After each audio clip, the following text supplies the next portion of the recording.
আপনারা জানেন এটি একটি দ্বীনি মজলিস, যেখানে আসতে হয় জ্ঞান অর্জন করার জন্যে, কোরআন এবং হাদিস জানার জন্যে, ঠিক তো?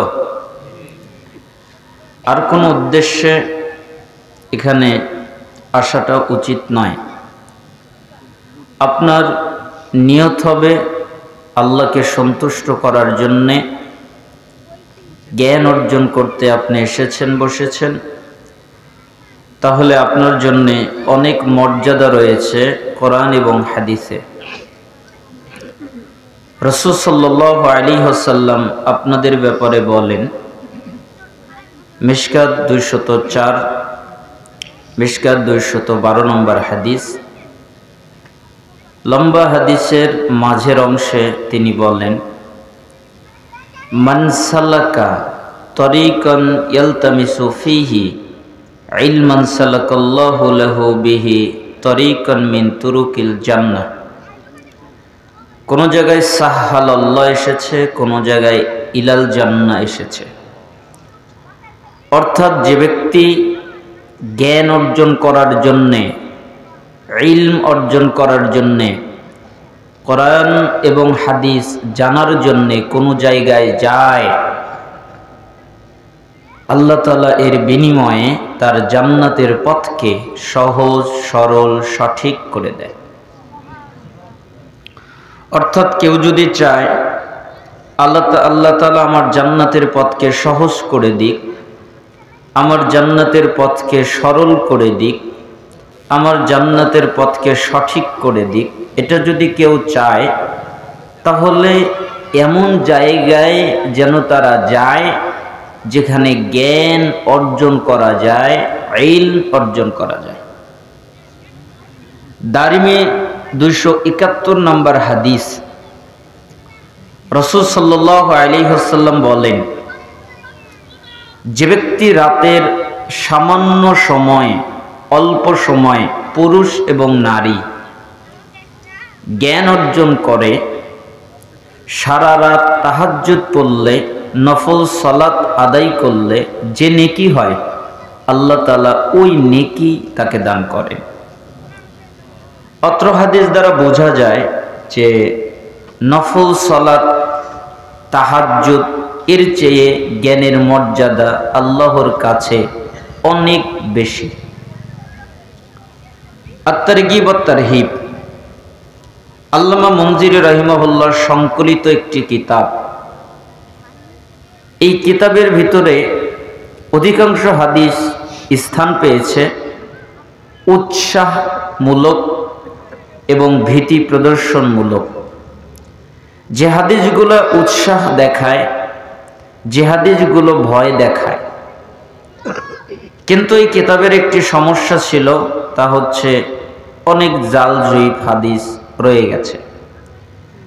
এজন্য শাইখ আল্লামা আলবানী রাহিমাহুল্লাহ এই কিতাবটাকে পরিশুদ্ধ করে জাল এবং জয়ীফ হাদিস বের করে দিয়ে তিনি কিতাবের নামকরণ করলেন সহিহ আত-তারগীব ওয়াত-তারহীব।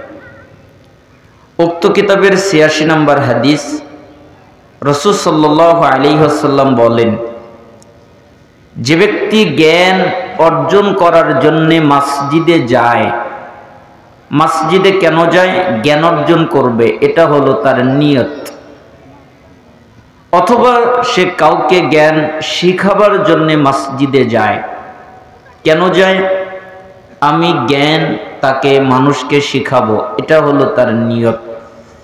তাহলে যে ব্যক্তি জ্ঞান অর্জন করতে যায় অথবা কাউকে শিখাতে যায়, একটা হজ করলে, ওই হজ কবুল হলে যে নেকি হয়, আল্লাহ ওই নেকি তাকে দান করেন।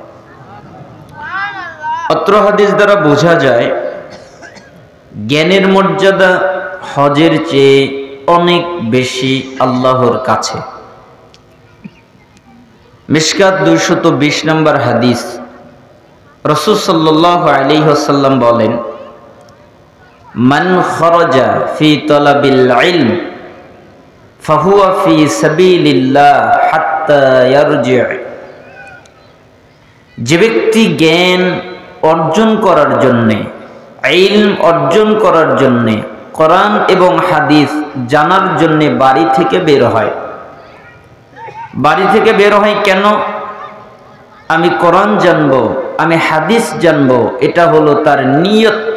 সে পুরুষ হোক অথবা নারী হোক, তাহলে যতক্ষণ পর্যন্ত সে বাড়িতে ফিরে না যাবে ততক্ষণ আল্লাহ তাআলা তার আমল নামায় জিহাদ করার নেকি দান করতে থাকবে। অর্থাৎ জিহাদ করলে যে নেকি হয় আল্লাহ তাআলা ওই নেকি দান করেন। অত্র হাদিস দ্বারা বোঝা যায় জিহাদের চেয়ে জ্ঞানের মর্যাদা আল্লাহর কাছে অনেক বেশি।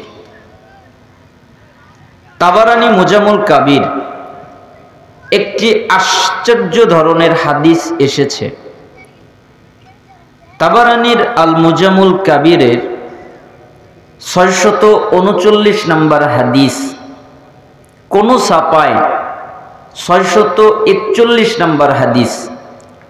রাসূল সাল্লাল্লাহু আলাইহি ওয়াসাল্লাম বলেন, যে ব্যক্তি কোনো দ্বীনি মজলিসে যায়, কোরআন এবং হাদিসের মজলিসে যায়, মাহফিলে যায়, বৈঠকে যায়, যেখানে কোরআন এবং সুন্নাহ থেকে আলোচনা করা হয়, এমন জায়গায় গিয়ে তারা যদি 3টা কাজ করে: 1 বসে, 2 মনোযোগ দিয়ে আলোচনা শোনে।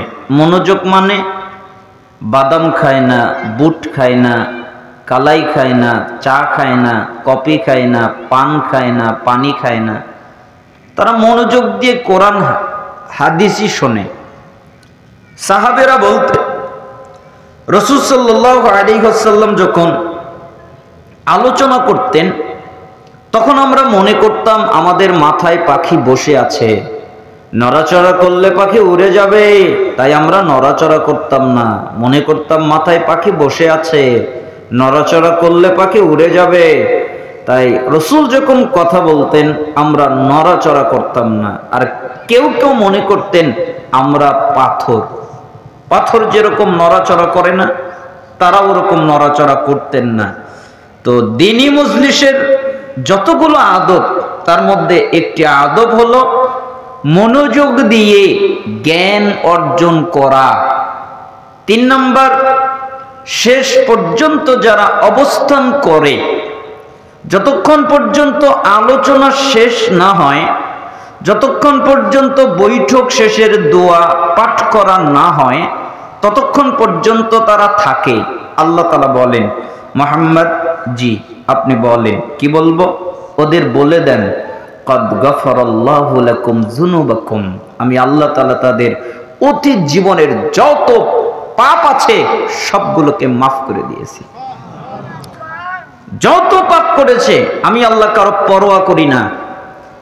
তার পাপ হতে হতে যদি আসমান এবং জমিন ছেয়ে যায়, পাপ রাখার মতো জায়গা নেই। এত পাপ করেছে, এর পরেও আমি আল্লাহ তাকে মাফ করে দেই। আল্লাহ তাআলা কত দয়ালু, আল্লাহ তাআলা কত মায়াময়। দেশের সরকার, দেশের নেতা, ক্ষমতাধর কোনো ব্যক্তি, আমরা যদি তাদের হুকুমকে অমান্য করি তাহলে তারা আমাদেরকে শাস্তি দেয়, জেলখানায় আটক করে, অথবা বিভিন্নভাবে পেরেশানি করে আমাদেরকে শাস্তি দেয়। কিন্তু আমরা মানুষ, যে আল্লাহ আমাদের রিজিক দেয়, যার রিজিক আমরা খাই, ওই আল্লাহ তাআলার এত নাফরমানি করি, তার কথা এত অমান্য করি, কিন্তু আল্লাহ তাৎক্ষণিক শাস্তি দেয় না। তাহলে আল্লাহ কত দয়ালু। আপনাকে একটু আল্লাহর দয়া দেখাই। রিয়াদুস সালিহিন জান্নাত অধ্যায়ে হাদিসটা পাবেন। রাসূল সাল্লাল্লাহু আলাইহি ওয়াসাল্লাম বর্ণনা করছেন, একটা ব্যক্তিকে জাহান্নাম থেকে বের করা হবে। এ হলো জাহান্নাম থেকে বের হওয়া শেষ ব্যক্তি। এরপরে আর কেউ জাহান্নাম থেকে বের হবে না, এই হলো শেষ।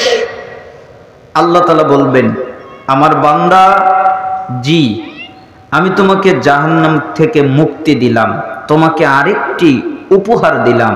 কি উপহার? আজ থেকে তুমি জান্নাতে বসবাস করবে। তখন ওই লোকটা আল্লাহকে বলছেন, আল্লাহ কি করে হতে পারে? আমি তো জাহান্নাম থেকে শেষ বের হওয়া, আমার পরে তো কেউ আর জাহান্নাম থেকে বের হবে না। তো আপনি যে আমাকে জান্নাতে ঢুকতে বললেন, তো জান্নাতে কি আমার জায়গা আছে? মানে তার ধারণাটা কি? জান্নাত ভরে গেছে, সবাই জান্নাত দখল করেছে, তা আমি গেলে থাকবো কোথায়? আল্লাহ তাআলা বললেন, হে আমার বান্দা, তোমার দেশে কি রাজা বাদশাহ ছিল? জি, আল্লাহ ছিল। আচ্ছা বলো তো, রাজা বাদশার রাজত্ব কত বড়? অনেক বড়। আচ্ছা যাও, রাজার রাজত্ব যত বড়, আমি তোমাকে ততটুকু জান্নাত দিব। তুমি কি খুশি হলে? আল্লাহ, আমি খুশি হয়ে গেছি। শোনো, রাজার রাজত্ব দিব, তাকে ডাবল করলে যা হয় তা দিব, তাকে একসাথে জোড়া করলে ডাবল করলে যা হয় তা দিব, তাকে একসাথে জোড়া করে ডাবল করলে যা হয় তা দিব, তাকে একসাথে জোড়া করলে ডাবল করলে যা হয় তা দিব। তখন লোকটা বলছে, আল্লাহ আর লাগবে না, আর লাগবে না। সালাফরা বলছেন, ওই লোকটা যদি আল্লাহকে না ঠেকাতো তাহলে আল্লাহ শুধু বলতেই থাকতো, কিন্তু লোকটা ঠেকিয়ে দিল। এরপরেও আল্লাহ পরবর্তীতে আরেকটা বাক্য বললেন, যাও, আমি তো তোমাকে এই জান্নাত দিলাম, তার আরো 10 গুণ দিলাম। তুমি কি এবার খুশি? আল্লাহ, আমি খুশি হয়ে গেছি।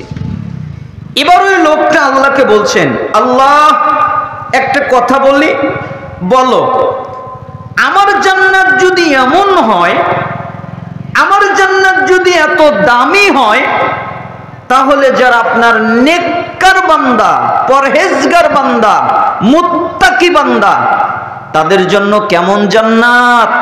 আল্লাহ তাআলা বললেন, শোনো, আমার পরহেজগার মুত্তাকি বান্দাদের জন্য যে জান্নাত তৈরি করে রেখেছি, ওই জান্নাতের বৃক্ষ আমি আল্লাহ নিজের হাত দিয়ে সাজিয়েছি।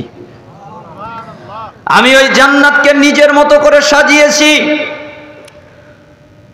এরপরে জান্নাতকে সিলগালা করে দিয়েছি, কেউ যেন দেখতে না পারে, টাচ করতে না পারে। কোন ফেরেশতা, কোন মালাক যেন দেখতে না পারে। আমি সিলগালা করে দিয়েছি। ওটা এমন জান্নাত যা কোনো চোখ দেখে নাই, যা কোনো কান শোনে নাই, যা কোনো অন্তর পরিকল্পনা করে নাই, এমন জান্নাত আমি আমার নেককার বান্দাদের জন্য রেখেছি। তো একজন সাহাবী, কয়েকজন সাহাবী লাফ মেরে উঠলেন, আর একজন বললেন, আল্লাহ নবী, আল্লাহ নবী, মনে হয় ওই জান্নাতে আপনারাই যাবেন, তাই না? আমাদের যাওয়ার হবে না, আপনিই যাবেন। মুহাম্মদ সাল্লাল্লাহু আলাইহি সাল্লাম বললেন, না, আল্লাহর কিছু নেককার বান্দা আছে, আমার কিছু নেককার উম্মত আছে, যারা আল্লাহ যা বলে তা মেনে চলে, আল্লাহ যা নিষেধ করে তা ত্যাগ করে, আমি নবী যা বলি তা পালন করে, আমি নবী যা নিষেধ করি তা ত্যাগ করে।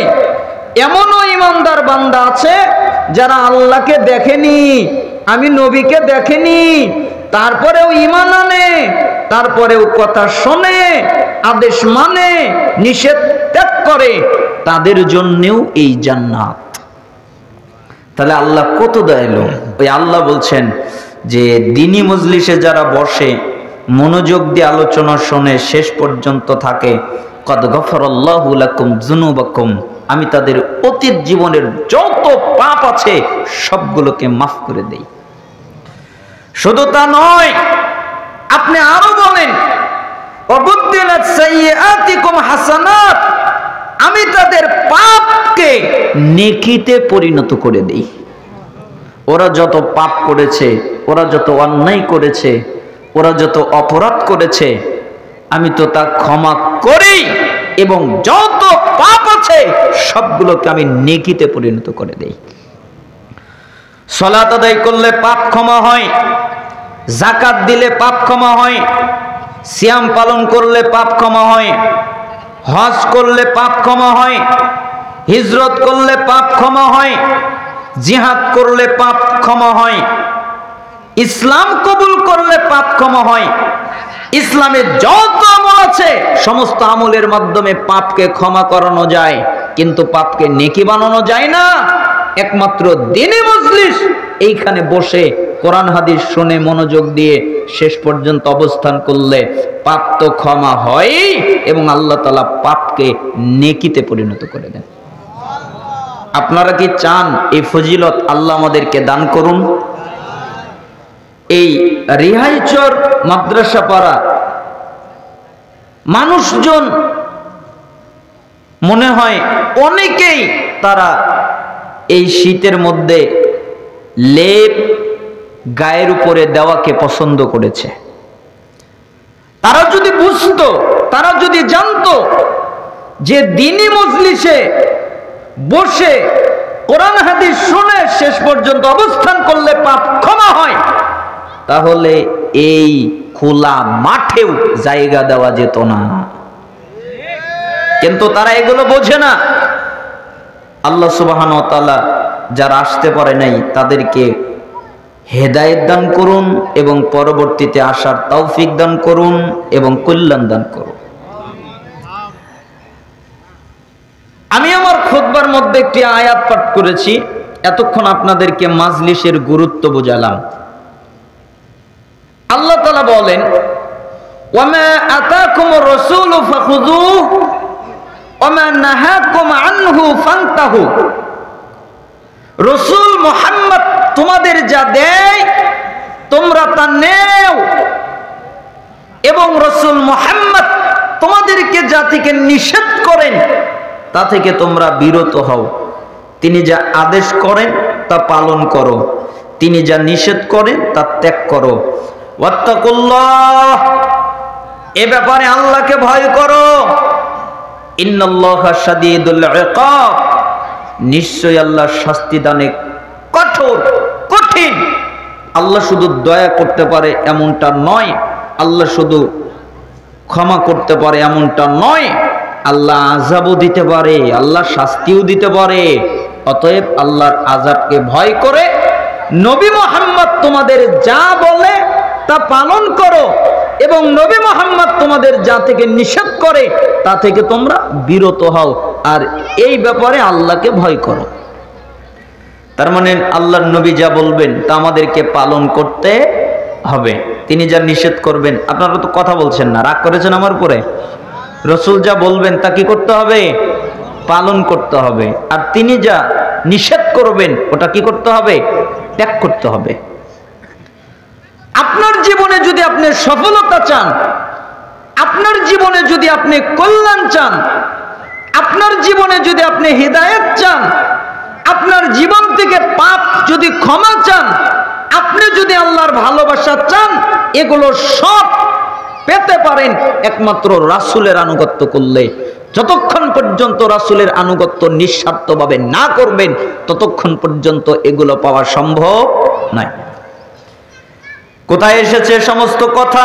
পবিত্র কোরআনে এসেছে।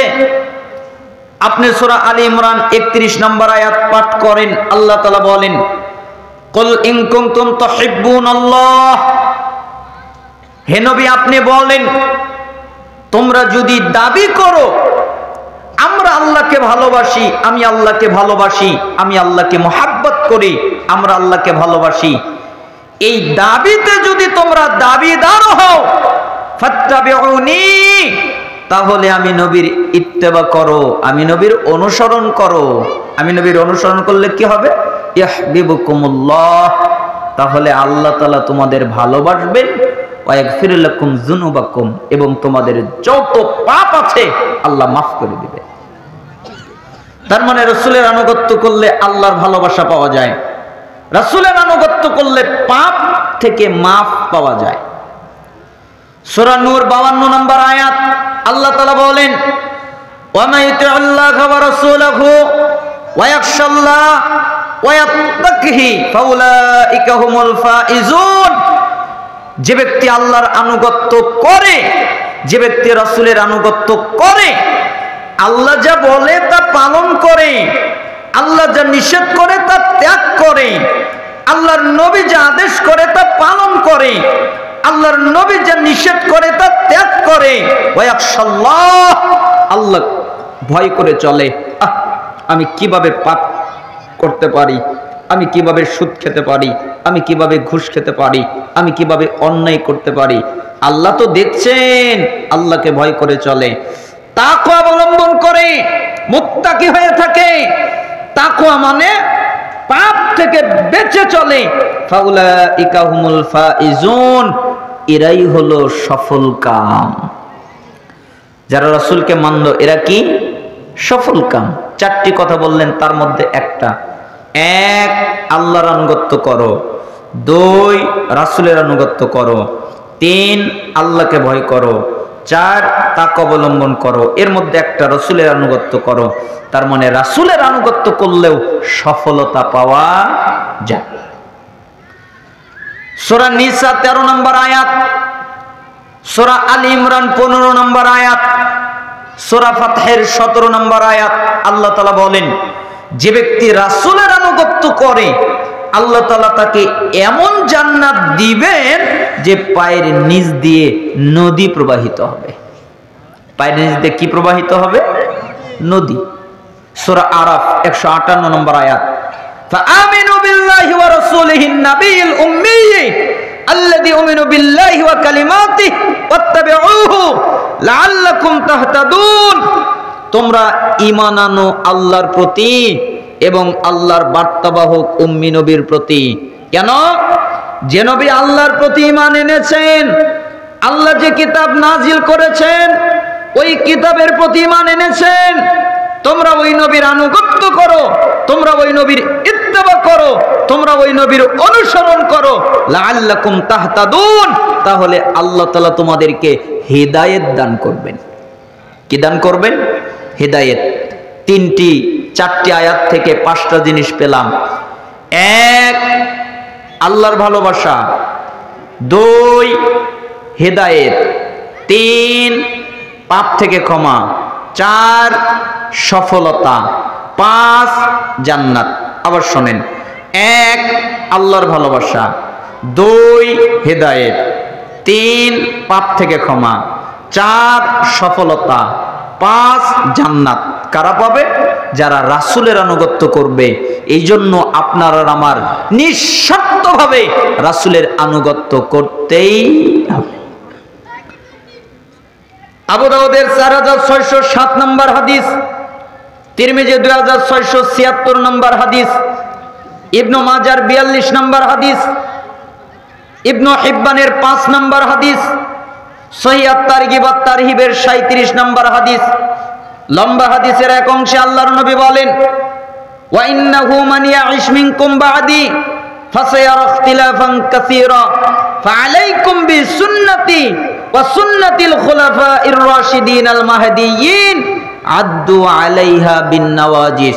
শোনো, তোমরা যারা আমার পরে বেঁচে থাকবে তারা দেখতে পারবে অনেক ইখতিলাফ, অনেক মতভেদ, অনেক মতানৈক্য, একজনের সাথে আরেকজনের মিল নেই, একজন এক কথা বলে আরেকজন আরেক কথা বলে।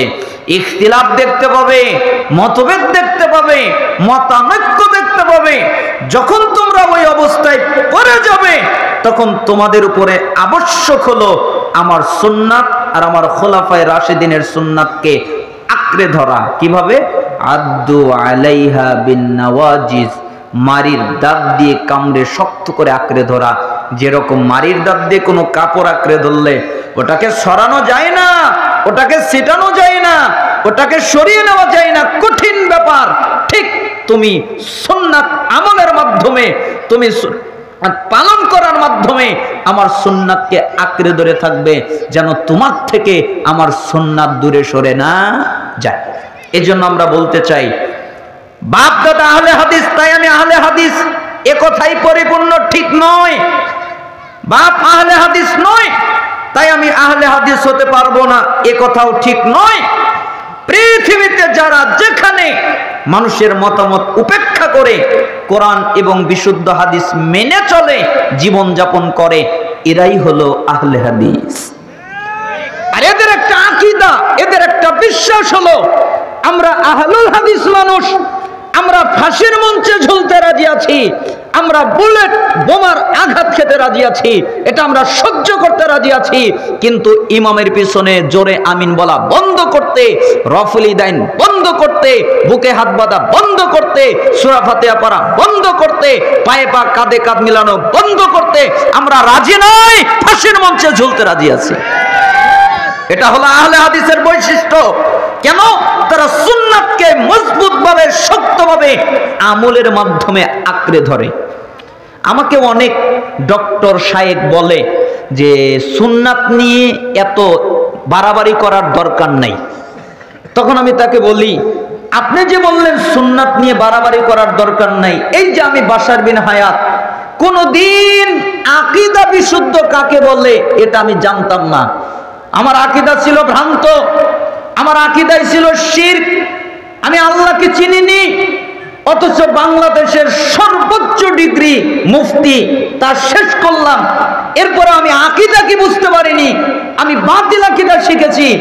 যখন আমি দেখলাম এই ছেলেরা রফুল ইদাইন করে কেন, এই ছেলেরা বুকে হাত বাঁধে কেন, এই ছেলেরা জোরে আমিন বলে কেন, এই ছেলেরা পায়ে পা কাঁধে কাঁধ মিলাই কেন, এই ছেলেরা ইমামের পিছনে সূরা ফাতিহা পড়ে কেন, এই লোকগুলা জানাজার নামাজে সূরা ফাতিহা পড়ে কেন, আমি যখন এগুলো নিয়ে গবেষণা করতে গেলাম তখন আমি আহলে হাদিস হলাম।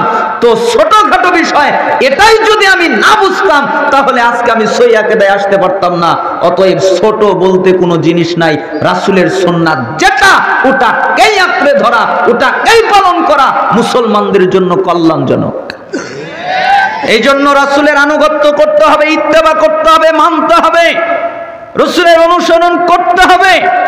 সহিহ বুখারীর ৭২৮০ নম্বর হাদিস, আবু হুরায়রা রাবী, তিনি বলেন রাসূল সাল্লাল্লাহু আলাইহি ওয়াসাল্লাম বলেছেন, কুল্লু উম্মতি ইয়াদখুলুনাল জান্নাহ ইল্লা মান আবা, আমার যত উম্মত আছে সবাই জান্নাতে যাবে, কেউ বাকি থাকবে না। আমার উম্মতেরা জান্নাতে যাবে, বাকি কেউ থাকবে না। তখন তিনি বললেন, তবে তারা জান্নাতে যাবে না যারা আমাকে অস্বীকার করে, যারা আবা করে। আবা মানে যে বলে আমি রাসূলকে মানি না, আবা মানে যে বলে আমি জান্নাতকে মানি না, যে বলে রাসূল আবার কে, যে বলে জান্নাত আবার কি, জান্নাতকে আমি বিশ্বাস করি না, স্বীকার করি না, আমি নবীকে স্বীকার করি না, এই একমাত্র আবা করলো, এ জান্নাতে যাবে না। তখন সাহাবায়ে কেরাম বললেন, আল্লাহর নবী, কে আছে যে আপনাকে অস্বীকার করবে, কে আছে যে জান্নাতকে অস্বীকার করবে, কে বলবে জান্নাত মানি না, কে বলবে আমি নবীকে মানি না, এ কথা বলবে কে? তখন তিনি বললেন, শোনো, মান আতাআনি দাখালাল জান্নাহ, যারা আমার আনুগত্য করলো, আমার কথা মেনে চললো, আমি যা বললাম তা অনুসরণ করলো, দাখালাল জান্নাহ, ওরা জান্নাতে চলে গেল। ওমান আসানি ফাকাদ আবা, আর আমি যা নিষেধ করলাম এগুলো যারা এগুলো থেকে বিরত হলো না, ওরাই আমাকে অস্বীকার করলো, ওরা জান্নাতে যাবে না। আমি বলেছি সুদ খায়ও না, তারপরেও খায়, আমি নবীকে মানে না তাই। আমি বলেছি ঘুষ খায়ও না, তারপরেও খায়, আমি নবীকে মানে না তাই। আমি বলেছি গীবাত করো না, তারপরেও করে, আমি নবীকে মানে না তাই। আমি বলেছি জিনা করো না, ব্যভিচার করো না, তারপরেও করে, আমি নবীকে মানে না তাই। আমি বলেছি নিষেধার দ্রব্য পান করো না, আমি বলেছি তোমরা বেপর্দায় চলো না, এরপরেও তারা তা করে, আমি নবীকে মানে না তাই। যারা আমি নবীকে মানবে না, আমার নির্দেশ থেকে বিরত থাকবে না, আমার আদেশ পালন করবে না, আমার নির্দেশ পালন করবে না, আমার নিষেধকৃত বিষয় ত্যাগ করবে না, ওরাই আবা করলো, ওরাই আমাকে অস্বীকার করলো, ওরাই জান্নাতে যাবে না। এজন্য একজন সালাফ বলতেন যে পৃথিবীর অধিকাংশ মুসলমান এরা কথার মাধ্যমে রাসূলকে মানে, কিন্তু আমলের মাধ্যমে রাসূলকে ত্যাগ করে। কথার মাধ্যমে রাসূলকে মানে আপনাকে যদি জিজ্ঞেস করা হয় আপনি কি রাসূলকে মানেন? আচ্ছা, আপনারা রাসূলকে মানেন না? মানেন, কথার মাধ্যমে মানা হলো, কিন্তু আমলের মাধ্যমে আল্লাহর নবী যা নিষেধ করলেন আমরা তাও করি, তার ভিতরে জড়িয়ে পড়ি, তার মানে আমরা রাসূলকে আমলগতভাবে কর্মের মাধ্যমে রাসূলকে ত্যাগ করি, এই জন্য এরাই হলো আবার অন্তর্ভুক্ত। আল্লাহ তাআলা আমাদেরকে রাসূলের আদেশ নিষেধ পালন করার তৌফিক দান করুন। আপনারা কি রাগ করছেন? দেখেন, আমার আলোচনা নতুন কিছু নয়, কোরআন এবং হাদিসের সবকিছুই পড়ে আছে। আপনারা অনেক আলোচনা শুনতে শুনতে প্রায় মুখস্থ হয়ে যাওয়ার মতো হয়ে গেছে। তো আমার কাজটা কি? আমার কাজটা স্মরণ করে দেওয়া। আল্লাহ তাআলা বলেছেন মুমিনদের স্মরণ করিয়ে দাও, ওটাই তাদের জন্য উপকারী হবে। এজন্য আমি আপনাদেরকে কি করিয়ে দিব? স্মরণ করিয়ে দিব। তো রাসূলের আনুগত্য বোঝাচ্ছিলাম। এবার যদি রাসূল কোনো আদেশ নিষেধ করেন, আপনারা কি পালন করবেন? রাজি আছেন তো সবাই? মা বোনেরা, আপনারা আবার মনে করিয়েন না যে আমাদের জন্য আলাদা ওয়াজ পরে করবে। এই টেন্ডেন্সি, এই কথা, এই মানসিকতা ঠিক নয় যে পুরুষদের জন্য এক রকমের আলোচনা করবে, এরপরে নারীর জন্য আলাদা আলোচনা করবে। এই মানসিকতা ঠিক নয়। কেন? কোরআন এবং হাদিসে যা আছে এটা পুরুষেরও জন্যে, নারীরও জন্যে। কথা বুঝতে পারছেন? এতক্ষণ পর্যন্ত আমি যত কথা বলেছি সব পুরুষের জন্যেও যেমন জরুরি, নারীর জন্যেও তেমন জরুরি। এই জন্য আলাদা ওয়াজ নয়, একই ওয়াজ সবার জন্যেই। আল্লাহ সুবহানাহু ওয়া তাআলা আমাদেরকে রাসূলের কথা পালন করার তৌফিক দান করুন। আল্লাহ তাআলা আপনাদেরকে বোঝার এবং আমল করার তৌফিক দান করুন। আজকের আলোচনার প্রথম হাদিস, মুআজ রাদিয়াল্লাহু আনহু তিনি বলেন, মিশকাতের 61 নম্বর হাদিস, মুসনাদে আহমদের 21570 নম্বর হাদিস। মুআজ রাদিয়াল্লাহু আনহু তিনি বলেন, আউসানি রাসূলুল্লাহ সাল্লাল্লাহু আলাইহি ওয়াসাল্লাম বিআশরি কালিমাত। আল্লাহর নবী আমাকে 10টা বিষয়ে উপদেশ দিলেন, নসিহত করলেন, আদেশ করলেন। তিনি আমাকে বললেন, তুমি 10টা বিষয় পালন করো, 10টা বিষয়ের উপরে আমল করো, 10টা বিষয়ের উপরে অবিচল থাকো। একথা তিনি বললেন। এক, লা তুশরিক বিল্লাহি শাইআ ওয়া ইন কুতিলতা ওয়া হুররিকতা। এক, আল্লাহর সাথে কাউকে শরীক করবা না। তোমাকে যদি হত্যা করা হয় তবুও না, তোমাকে যদি আগুনে জ্বালিয়ে দেওয়া হয় তবুও না। তুমি আগুনে জ্বলে যাবে, তুমি নিহত হয়ে যাবে, তবুও আল্লাহর সাথে শিরিক করবা না। পৃথিবীতে যতগুলো পাপ আছে, সবচেয়ে মারাত্মক পাপ যতগুলো, তার মধ্যে একটা ডেঞ্জারাস পাপ হলো শিরিকের পাপ। কেন? বিচারের মাঠে মানুষ যত পাপ নিয়ে উঠবে, আল্লাহ তাআলা অন্যান্য পাপ ক্ষমা করে দিতে পারেন, মাফ করে দিতে পারেন, কিন্তু দুটি পাপকে আল্লাহ কখনো মাফ করবেন না। একটা হলো শিরিক, আর একটা হলো সালাত ত্যাগকারীর পাপ। এই পাপকে আল্লাহ মাফ করবেন না, শিরিকের পাপ আল্লাহ ক্ষমা করবেন না। এজন্য আল্লাহ তাআলা সূরা নিসার 48 নম্বর আয়াতে বলেন, ইন্নাল্লাহা লা ইয়াগফিরু আইয়ুশরাকা বিহি ওয়া ইয়াগফিরু মা দুনা যালিকা লিমান ইয়াশা। নিশ্চয়ই যে ব্যক্তি আল্লাহর সাথে শিরিক করে, আল্লাহ তাআলা এই শিরিকের পাপ ক্ষমা করবেন না। এছাড়া যত পাপ আছে আল্লাহ যাকে চায় তাকে মাফ করে দেয়। তার মানে শিরিকের পাপ কি হবে না? ক্ষমা হবে না। কথা মনে হয় বুঝতে পারলেন না। শিরিকের পাপ কি হবে না? ক্ষমা হবে না। এছাড়া যত পাপ আছে আল্লাহ যাকে চায় তাকে মাফ করে দেন, কিন্তু শিরিকের পাপ আল্লাহ ক্ষমা করবেন না, একথা আল্লাহ নিজে বললেন। সূরা মায়েদা 72 নম্বর আয়াত, আল্লাহ তাআলা বলেন, ইন্নাহু মাইয়ুশরিক বিল্লাহ। নিশ্চয়ই যে ব্যক্তি আল্লাহর সাথে শিরিক করে, ফাকাদ হারামাল্লাহু আলাইহিল জান্নাহ। আল্লাহ তার উপরে জান্নাতকে হারাম করে দেন। ওয়া মাওয়াহুন নার। তার ঠিকানাটা হলো জাহান্নাম। ওয়া মালিয যালিমিনা মিন আনসার। আরে হলো জালেম, এর কোনো সাহায্যকারী নেই। সে সাহায্যকারী হিসেবে আল্লাহকে পাবে না, সে সাহায্যকারী হিসেবে আল্লাহর নবীদেরকে পাবে না, সে সাহায্যকারী হিসেবে কোনো ফেরেশতা মালাকদের পাবে না, সে সাহায্যকারী হিসেবে কোনো নেককার বান্দাদেরকে পাবে না, সে সাহায্যকারী হিসেবে বাপ মা আত্মীয় স্বজন সন্তান সন্ততি কাউকে পাবে না। তার কোনো সাহায্যকারী নেই। যে আল্লাহর সাথে শিরিক করে তার ঠিকানাটাই হলো জাহান্নাম, আর জান্নাত তার উপরে চিরতরে হারাম। একথা কে বলেছেন? আল্লাহ বলেছেন। আপনাকে আর আমাকে এত কঠিন বাক্য আল্লাহ বলেননি, যত কঠিন বাক্য আল্লাহর নবীদের বলেছেন। সূরা আনআমে যাবেন, ৮৮ নম্বর আয়াত খুলবেন, এরপরে দেখবেন এর আগ পর্যন্ত 18 জন নবীর নাম আল্লাহ উল্লেখ করেছেন। কয়জন নবীর নাম? 18 জন। 18 জন নবীর নাম উল্লেখ করে আল্লাহ বললেন, ওয়ালাউ আশরাকু লাহাবিতা আনহুম মা কানু ইয়ামালুন। এই 18 জন নবীর একজনও যদি শিরক করে তাহলে তাদের যত আমল আছে আমি আল্লাহ বাতিল করে দিব। আমি আল্লাহ কি করে দিব? বাতিল করে দিব, বরবাদ করে দিব। কাদের? নবীদের। যদি নবীরা শিরিক করে। পৃথিবীর সবচেয়ে দামি মানুষ, তার নাম কি বলেন? নাম কি? মুহাম্মদ সাল্লাল্লাহু আলাইহি সাল্লাম। সবচেয়ে দামি মানুষ, সবচেয়ে শ্রেষ্ঠ মানুষ, সবচেয়ে দামি রাসূল, শ্রেষ্ঠ রাসূল। তিনাকে আল্লাহ তাআলা কি কঠিন বাক্যটাই না বললেন, মুহাম্মদ জি শোনো, লাইন আশরাকতা লা ইয়াহবাতান্না আমালুক ওয়া লা তাকুনান্না মিনাল খাসিরিন।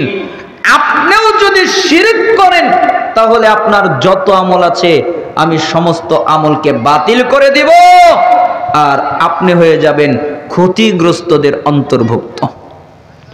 যারা ক্ষতিগ্রস্ত তাদের মধ্যে নবী আপনি পড়ে যাবেন। কেন? যদি আপনি শিরক করেন আপনার আমল হয়ে যাবে বাতিল, আপনার আমল হয়ে যাবে বরবাদ। তো নবীরা যদি শিরিক করে তাদের আমল টিকবে না, তো আমরা যদি শিরিক করি আমাদের আমল টিকবে? তাহলে কেন আপনি তাবিজ ঝোলাচ্ছেন? কেন আপনি লাকড়ি ঝোলাচ্ছেন বাচ্চার গলায়? কেন আপনি মাদুলি ঝোলাচ্ছেন? কেন আপনি আল্লাহ ছাড়া অন্যের নামে কসম খাচ্ছেন? মায়ের কসম, বাবার কসম, দাদার কসম, মাটির কসম, মসজিদের কসম কেন খাচ্ছেন? কেন আপনি টিকটিকি শব্দ করেছে তাই আপনি বললেন আমার কথা ঠিক হয়েছে? একটা লোক রাস্তা দিয়ে যাচ্ছিল, পায়ের সাথে পা গুতা লেগেছে, আর যাওয়া যাবে না কেন? তাহলে খারাপ কিছু হতে পারে। একটা মানুষ ঘর থেকে বের হয়েছে, পিছন থেকে কেউ ডাক দিয়েছে, তাহলে সে ঘুরেছে, বলেছে আর আমার যাওয়া যাবে না, সফরটা আমার খারাপ হবে। আমাকে পিছন থেকে ডাক দিল কেন? একটা মানুষের বাড়ির উপরে কাক ডাকছে, মেহমান আসতে পারে, পেঁচা ডাকছে, বিপদ আসতে পারে। রাত্রে ঘর ঝাড়ু দেওয়া যাবে না, রাত্রে ময়লা আবর্জনা ঘরের বাইরে ফেলা যাবে না। কত প্রকারের শিরিক যে রয়ে গেছে। আর মারাত্মক শিরিক তো আরো আছে। মাজারে গিয়ে সেজদা করে, মাজারে গিয়ে সন্তান চায়, মাজারে গিয়ে টাকা পয়সা দান করে, মাজারে গিয়ে মান্নত করে। যত মানুষ, যত নেতা, যত নেত্রী মাজারে গিয়ে 1 টাকা দান করবে, মাজারে গিয়ে একটা সেজদা করবে, সঙ্গে সঙ্গে ও মুশরিকে পরিণত হবে। তার কোনো ঈমান নেই, তার ঈমান নষ্ট হয়ে যাবে। তার কোনো আমল নেই, তার আমল নষ্ট হয়ে যাবে। তার কোনো নেকি নেই, তার নেকি নষ্ট হয়ে যাবে। শোনেন, এই মুসলমানের মাথা, এই মুসলিমদের মাথা একমাত্র আল্লাহর সামনে মাথা নত করতে জানে। অন্য পৃথিবীর কোন খাম্বা, কোন মাজার, কোন মানুষ, কোন নেতা, কোন নেত্রী কারো সামনে মুসলিমদের মাথা মুসলিমরা নত করতে জানে না। যদি মাথা নতই করতে হয় তাহলে কার সামনে নত করব? আল্লাহর সামনে। আর শিরিক করলে আমল কি হয়ে যায়? ধ্বংস হয়ে যায়। সূরা ফুরকান 23 নম্বর আয়াত, ওয়া কাদিমনা ইলা মা আমিলু মিন আমালিন ফাজআলনাহু হাবাআম মানসুরা। আল্লাহ তাআলা বলেন, আমি তাদের আমলের দিকে খেয়াল করব, আমি তাদের সালাত দেখব, আমি তাদের যাকাত দেখব, আমি তাদের সিয়াম দেখব, আমি তাদের হজ দেখব, তাদের আরো যত আমল আছে সব দেখব। এরপরে দেখব তাদের আমলের মধ্যে শিরিক আছে। এ কারণে আমি তাদের যত আমল আছে সবগুলোকে ধূলিকণার মতো উড়িয়ে দিব। ধূলিকণা যেরকম উড়তে থাকে তাদের আমলগুলোকে আমি নস্যাৎ করে দিব, বাতিল করে দিব, ধ্বংস করে দিব। কে? যে শিরক করে। এজন্যই আল্লাহর নবী বললেন, তুমি আল্লাহর সাথে কাউকে শরীক করবে না।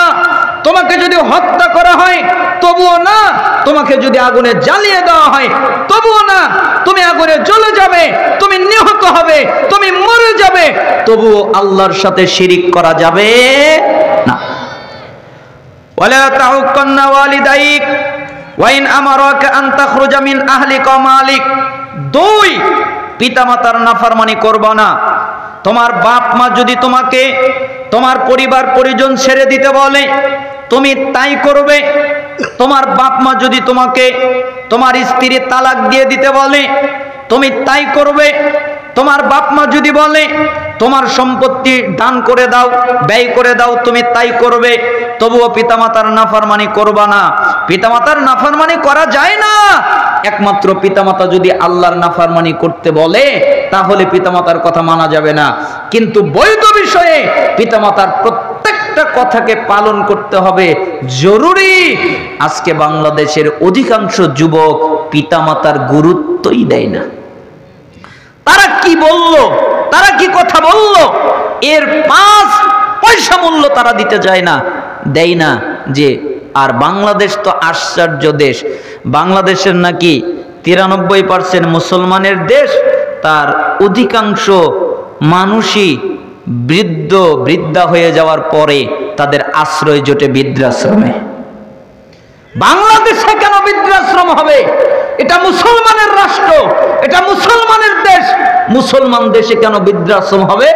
আর যত বৃদ্ধাশ্রমের লোকজন থাকে সব অধিকাংশ বৃদ্ধা, এদের সন্তান হয় ব্যারিস্টার, না হলে ডাক্তার, না হলে ইঞ্জিনিয়ার, না হলে নেতা, না হলে এমপি, না হলে অমুক, না হলে তমুক, যে কোনো বড় বড় তারা শিক্ষা অফিসার, তারা বড় বড় চাকরি করে, অনেক টাকা ইনকাম করে।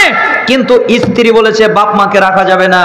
স্ত্রীকে সন্তুষ্ট করার জন্যে বাপ মাকে বৃদ্ধাশ্রমে রেখে আসে। অথচ উচিত ছিল বাপ মা যদি বলে স্ত্রীকে রাখা যাবে না তাহলে স্ত্রীকে ত্যাগ করতো, কিন্তু উল্টে গেছে। স্ত্রী বলেছে বাপ মাকে রাখা যাবে না, তাই বাপ মাকে বৃদ্ধাশ্রমে রেখে আসলো।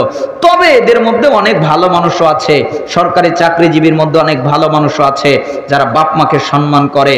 কিন্তু অধিকাংশ মানুষের বাপ মা বৃদ্ধাশ্রমে শেষ বয়সে গিয়ে জায়গা হয়। আমি বলছি যে আপনি আপনার সন্তানকে এই পথে যেতে আপনি উদ্বুদ্ধ করেছেন কেন? আপনি আপনার সন্তানকে দ্বীনি ইলম শিক্ষা দেন নাই। দেখেন তো, একটা মাদ্রাসার উস্তাদ, একটা মসজিদের ইমাম, তার মা বাপ বৃদ্ধাশ্রমে আছে? নেই। কেন নাই? ও 5,000 টাকা বেতন পায়, 10,000 টাকা বেতন পায়, তাও সে বাপ মাকে ত্যাগ করে না, বাপ মাকে বৃদ্ধাশ্রমে রেখে আসে না। সংসারে একসাথে নিয়েই বাপ মাকে নিয়েই চলে, যত কষ্টই হোক। কেন? সে দিন শিখেছে, সে দিন বুঝেছে। কিন্তু ওরা দিন বোঝে নাই। ওই দায়িত্বটা আপনার ছিল, আপনি নিজেই দোষী বৃদ্ধাশ্রমে যাওয়ার জন্যে। কেন আপনার সন্তানকে দিন শিক্ষা দিলেন না? বাপ মার আনুগত্য করতে হয়। আল্লাহ তাআলা তো সবগুলো মেডেল মাকে দিয়ে দিয়েছেন। 10 মাস 10 দিন গর্ভে ধারণ করেন মা, কম বেশি হতে পারে। তারপরে 2 বছর দুধ পান করান মা। সন্তানের কত কষ্ট হয় মা তা সহ্য করে নেয়। সন্তান বিছানায় প্রস্রাব করে দেয়, বিছানার ওই কেতাটা তুলে ফেলে দেয়, চাদরটা তুলে ফেলে দেয়, আরেকটা বিছিয়ে দেয়, ওটাই প্রস্রাব করে দেয়, ভিজে যায়, উঠিয়ে আর বিছিয়ে দেয়। এভাবে শেষ পর্যন্ত কোনো কাপড় থাকে না। তখন মা তার বুকের উপরে নেই, সন্তান বুকের উপরেও পেশরাব করে দেয়। মা হালকাভাবে টাচ দিয়ে বলে, এই বেদব কি করলে? আদরের কথা বলে, এ হলো মা। কিন্তু মায়ের কথা অনেকেই বলে, মায়ের আলোচনা অনেকেই করে, কিন্তু পিতার আলোচনা করে না। পৃথিবীর সবচেয়ে নিঃস্বার্থ মানুষ হলেন বাবা। মাও অত নিঃস্বার্থ নয়, কিন্তু বাবা যত নিঃস্বার্থ। সবচেয়ে নিঃস্বার্থ মানুষ হলো বাবা। 2-1 ব্যতিক্রম ঘটতে পারে, 2-1 যে ব্যতিক্রম হবে না তা নয়। মাও তো 2-1 ব্যতিক্রম ঘটে, তাই না? সন্তানকে রেখে আরেকজনের সাথে চলে যায়, ব্যতিক্রম ঘটে না? সন্তানের কোনো দরদ নেই, এরকম হতে পারে। কিন্তু সবচেয়ে বেশি যে নিঃস্বার্থভাবে সমস্ত কাজ করে এ হলো বাপ। কিভাবে দেখেন, আমি একটা কাহিনী পড়ছিলাম, আমার চোখ দিয়ে পানি এসে গেল। শুনছিলাম যে একটা লোক, একটা বাবা একটা সন্তানকে বলছে, বাবা তুমি কি একটু আমাকে সময় দেবে? না, আমি সরকারি চাকরি করি, আমার সময় নেই, আমি খুব ব্যস্ত। অথচ বন্ধুদের সাথে সময় দেয়, তখন সে ব্যস্ত হয় না। বাপ বলেছে আমাকে একটু সময় দাও, তখন সে ব্যস্ত। তখন বাপ খুব জোরাজোরি করলো, বাবা 10 মিনিট 10 মিনিট। আচ্ছা ঠিক আছে যাও, 10 মিনিট তোমাকে সময় দিলাম, তাহলে গাড়িতে ওঠো। কোথায় যাবে? বাবা আমাকে ওই পার্কেটাই নিয়ে যাও। আচ্ছা ঠিক আছে। বাবাকে সন্তান পার্কে নিয়ে আসলো। এবার যখন সন্তান পার্কে নামলো বাবার সাথে, তখন বাবা একটা কাকের দিকে লক্ষ্য করে সন্তানকে বলল, আব্বা হে আমার আদরের সন্তান, বলো তো এটা কি? তখন সন্তান বলছে, তুমি কি আমার সাথে ইয়ার্কি করো, মজাক করো? দেখো না এটা কি? এটা একটা কাক। বলেন তো রেগে গেছে কোন কথায়? প্রথম বাক্যে রেগে গেছে কে? সন্তান। এরপরে বাপ কিছুক্ষণ পরে কিছু বললেন না, আরেকটি কাকের দিকে তাক করে হাত দিয়ে ইঙ্গিত করে বললেন, বাবা তাহলে এটা কি? এবার বাপ বলছেন, তোমার খায় কাজ কাম নেই, তোমাকে না গত মাসে চশমা কিনে দিলাম, এখনো তুমি দেখতে পারছো না? আরে এটা একটা কাক। বাপের চোখ দিয়ে টসটস করে পানি পড়ছিল, আর একটা ডায়েরি তার হাতে ছিল। ডায়েরিটা খুলে সন্তানকে বলছিল, বাবা আজ থেকে 30 বছর আগে, তোমার বয়স এখন 32 বছর, যখন তোমার বয়স ছিল 2 বছর, তুমি ভালোভাবে কথা বলতে পারতে না, আমতা আমতা করে কিছু বলতে, আমি তোমাকে এই পার্কে নিয়ে এসেছিলাম, তুমি একটা কাক দেখিয়ে জিজ্ঞেস করেছিলে এটা কি? আমি বলেছিলাম এটা একটা কাক। তুমি আবার বলেছিলে ও কাক, তাহলে বাবা ওটা কি? আমি বলেছিলাম ওটাও কাক। ও কাক, তাহলে বাবা এটা কি? আমি বলেছিলাম এটাও কাক। 10 মিনিট ধরে তুমি আমাকে 30 বার জিজ্ঞেস করেছিলে, আমি 30 বার তোমার প্রশ্নের জবাব দিয়েছিলাম। আমি হলাম তোমার বাপ, কিন্তু তুমি আমার সন্তান, দ্বিতীয়বার আমার প্রশ্নের উত্তর দিতে পারলে না। আমি বাপ, তোমার জন্য সব ত্যাগ করতে পারি, কিন্তু তুমি সন্তান আমার জন্য কিছু করতে পারো না। এটাই পৃথিবীর সবচেয়ে সত্য কথা। বাপ সন্তানের জন্য সব করতে পারে, কিন্তু সন্তান বাপের জন্য তেমন কিছু করতে পারে না। আচ্ছা আমার বাপের কথা বলছি, আমি জানি যে সবার বাপই এরকমই, যে আমার বাপ ঈদের দিনে আমার মায়ের জন্য নতুন পোশাক আনতে হয়, তার স্ত্রীকে নতুন পোশাক দিতে হয়, এই কথাটা আমার বাপ কোনোদিন ভোলেনি। আমার মায়ের জন্য নতুন পোশাক দিত। আমার বাপ, আমরা যে কয় ভাই, 4 ভাই, আমাদের 4 ভাইকে নতুন পোশাক দিত, আমাদেরকে নতুন পোশাক দিতে হয়, এ কথা আমার বাপ ভুলতো না। কিন্তু আমার বাপ খালি ভুলে যেত নিজেকে একটা নতুন পোশাক নিতে হয়, এটাই বাপ করতো না। নিজের জন্য নতুন পোশাক কেনেনি, গত বছরের ঈদের পোশাকটা ইস্ত্রি করে বছর পরে, সিরাজ স্যান্ডেলটা ঈদের দিনে সেলাই করে পরে, এ হলো বাপ। বাপ তার স্ত্রীকে দিতে হয় এ কথা বলে না, বাপ তার সন্তানকে দিতে হয় এ কথা বলে না। অতএব দুনিয়ার যুবক ভাই, তুমি তোমার বাপ তোমার মাকে কষ্ট দিও না। তোমার বাপ মা যদি তোমাকে কোনো কথা বলে, তাহলে তুমি পালন করো, আল্লাহর জান্নাত হবে, দুনিয়াতেও শান্তি হবে, আখেরাতেও শান্তি হবে। বাপ মা যতদিন আপনার কাছে থাকবে, বাপ মার কথা যতদিন আপনি শুনবেন, ততদিন আপনি বারাকাতের মধ্যে থাকবেন। আপনারা কি আমার কথা রাগ করলেন? এই জন্য আল্লাহর নবী বললেন যে পিতামাতার নাফরমানি করবে না। পিতামাতা যদি তোমার পরিবার পরিজন ছেড়ে দিতে বলে তাই করবে, স্ত্রী তালাক দিতে বলে তাই দেবে, সম্পত্তি সব দান করে দিতে বলে তাই করবে, তবুও পিতামাতার নাফরমানি করা যাবে না। 3 ওয়ালা তাতরুকান্না সালাতান মাকতুবাতান মুতাআম্মিদান ফাইন্না মান তারাকা সালাতান মাকতুবাতান মুতাআম্মিদান ফাকাদ বারিয়াত মিনহু জিম্মাতুল্লাহ। তোমরা ইচ্ছা করে ফরজ সালাত ছেড়ে দিও না। কেন? যারা ইচ্ছা করে ফরজ সালাত ছেড়ে দেয়, আল্লাহ তাদের উপর থেকে দায়িত্ব উঠিয়ে নেয়। বলেন তো কে দায়িত্ব উঠিয়ে নেয়? আল্লাহ। তাদের প্রতি আল্লাহর কোনো দায়িত্ব নাই। আরেকটি হাদিসে এসেছে আল্লাহর দ্বীনের কোনো দায়িত্ব নাই। আরেকটা হাদিসে এসেছে আল্লাহর নবীর কোনো দায়িত্ব নাই। যারা ফরজ সালাত আদায় করে না তারা থেকে আল্লাহ মুক্ত, তারা থেকে আল্লাহর নবী মুক্ত, তারা থেকে আল্লাহর দ্বীন মুক্ত। আর ইসলামী পরিভাষায় যারা সালাত আদায় করে না এরা ঈমানদার নয়, এরা মুসলিম নয়, এরা মুমিন নয়। এদের পরিচয় আল্লাহ বলেছেন, আল্লাহ রাসূল বলেছেন, সাহাবীরা বলেছেন, তাবিরা বলেছেন, এরা পরিষ্কার মুশরিক, এরা পরিষ্কার কাফের। যারা সালাত আদায় করে না এরা কি? কাফের, মুশরিক। দলিল সূরা তাওবা 5 নম্বর আয়াত, সূরা তাওবা 11 নম্বর আয়াত। আল্লাহ তাআলা বলেন, তারা যদি সালাত আদায় করে তাহলে তারা তোমাদের দ্বীনি ভাই, তারা যদি সালাত আদায় না করে তাহলে তারা তোমাদের দ্বীনি ভাই নয়। আল্লাহ সুবহানাহু ওয়া তাআলার রাসূল সাল্লাল্লাহু আলাইহি সাল্লাম তিনি বলেন, মুসলিমের 82 নম্বর হাদিস, ইন্না বাইনার রাজুল ওয়া বাইনাশ শিরক ওয়াল কুফর তারকুস সালাহ, নিশ্চয় একটা ব্যক্তি, একটা কাফের, একটা মুশরিক, এদের মধ্যে পার্থক্য হলো সালাত। যারা সালাত আদায় করে ওরা হলো ঈমানদার, ওরা হলো মুমিন। যারা সালাত আদায় করে না ওরা হলো কাফের, ওরা হলো মুশরিক। তিরমিজি 2618 নম্বর হাদিস, বাইনাল কুফরি ওয়াল ঈমান তারকুস সালাহ, নিশ্চয় একটা ঈমানদার আর একটা কাফের, এদের মধ্যে পার্থক্য সালাত। যারা সালাত আদায় করে তারা ঈমানদার, যারা সালাত আদায় করে না তারা হলো কাফের। তিরমিজি 2621 নম্বর হাদিস, আল-হাদুল্লাযী বাইনানা ওয়া বাইনাহুমুস সালাহ ফামান তারাকাহা ফাকাদ কাফার, আমাদের মধ্যে তাদের মধ্যে ব্যবধান হলো সালাত। আমরা যারা ঈমানদার তারা নামাজ পড়ি, তারা সালাত পড়ি, তারা যারা কাফের তারা সালাত পড়ে না। ইবনে মাজাহ 1080 নম্বর হাদিস, লাইসা বাইনাল আবদ ওয়াশ শিরক ইল্লা তারকুস সালাহ ফাইজা তারাকাহা ফাকাদ আশরাক, নিশ্চয় একটা আল্লাহর বান্দা, নিশ্চয় একটা মুশরিক, এদের মধ্যে পার্থক্য হলো সালাত। যে ব্যক্তি সালাত ছেড়ে দিল ওই ব্যক্তি শিরিক করলো। বলেন তো সালাত ছেড়ে দিলে কি হবে? শিরিক। শিরিকের গুনাহ আল্লাহ মাফ করে? তাহলে সালাত ছেড়ে দেওয়াটাও এক প্রকারের শিরিক। কেন আপনি সালাত ছাড়লেন? সালাত আদায় করা কার ইবাদত? জোরে বলেন, কার ইবাদত?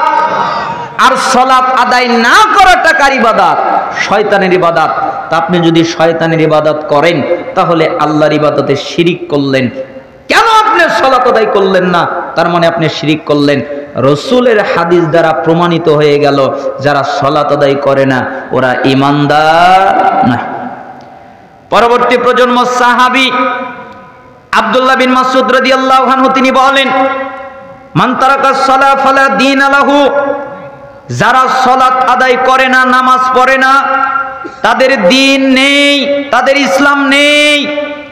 আলী রাদিয়াল্লাহু আনহু বলেন, মাল্লাম ইউসাল্লি ফাহুয়া কাফিরুন, যারা সালাত আদায় করে না এরা হলো কাফের, যারা সালাত আদায় করে না এরা কাফের। আবু দারদা রাদিয়াল্লাহু আনহু তিনি বলেন, লা ঈমানা লিমান লা সালাতা লাহু, ওই ব্যক্তির ঈমান নেই যেই ব্যক্তি সালাত আদায় করে না, ওই ব্যক্তির ঈমান নেই। ওমর ইবনুল খাত্তাব রাদিয়াল্লাহু আনহু তিনি একটা বাক্য বললেন। তার আগে একটা কথা বলি, ওমর ইবনুল খাত্তাব রাদিয়াল্লাহু আনহু কেমন মানুষ ছিলেন? ওমর ইবনুল খাত্তাব রাদিয়াল্লাহু আনহু তাকে একজন হত্যা করবে, তাই সে চিন্তা করছিল আমি কিভাবে তাকে হত্যা করতে পারি, তার সাথে তো আমি পারবো না, সে হলো বীর, তার সাথে তো পারা আমার পক্ষে সম্ভব নয়, সে হলো শক্তিমান, তার সাথে তো আমি জিহাদ করে মারামারি করে পারবো না। কি করা যায়, কি টেকনিক ব্যবহার করা যায়? শয়তান মানুষের রূপ নিয়ে আসলো। এরপরে লোকটাকে বলল, তুমি কি ওমরকে মারতে চাও? জি, তাহলে শোনো, ওমর যখন সালাতে দাঁড়ায় তখন তুমি তাকে হত্যা করো। কেন? সালাতে ওমরের মনোযোগ বেশি থাকে, সালাতে তাকে হত্যা করা সহজ হয়ে যাবে। তখন সে বললেন, সালাতে যে আমি হত্যা করব মানুষজন তো দেখে ফেলবে। তখন তিনি বলেন, আরে শোনো, কথা তো শেষ হয় নাই, তুমি তাকে হত্যা করবে ফজরের সালাতে। কেন? ফজরের সালাত তারা অন্ধকার থাকতে আদায় করে, কেউ দেখতে পারবে না। আর ওই সময় তো এত বাতির ব্যবস্থা ছিল না, অন্ধকার থাকতে আদায় করে, কেউ দেখতে পারবে না, তুমি তখন তাকে হত্যা করতে পারবে।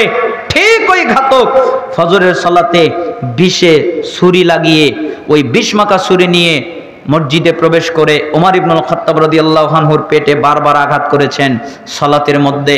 তিনি জমিনের মধ্যে পড়ে গেছেন। আব্দুর রহমান আল আউফ তিনি এসে সালাত আদায় করালেন। এরপরে 10টা 11টার দিকে তার জ্ঞান ফিরে ফেলল। জ্ঞান ফিরে পাওয়ার পরে তিনি প্রথম বাক্যটাই বললেন, লোকেরা কি সালাত আদায় করেছে? এটা হলো তার প্রথম বাক্য। এরপরে সাহাবীরা বললেন, জি সালাত আদায় হয়ে গেছে। তখন তিনি নিজেকে ধিক্কার দিচ্ছেন, হায় হায় হায় ওমরের কি হবে, হায় আফসোস ওমরের কি হবে।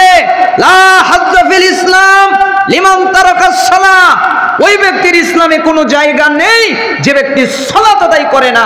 ওই ব্যক্তির ইসলামে কোনো জায়গা নেই যে ব্যক্তি সালাত আদায় করে না। ওমরের কি হবে? ওমর ইবনুল খাত্তাব রাদিয়াল্লাহু আনহুর 1 রাকাত সালাত ছুটে গেছে, 1 রাকাতের হাফ রাকাত। তাই তিনি চিন্তা করছেন তার ঈমান আছে না গেছে।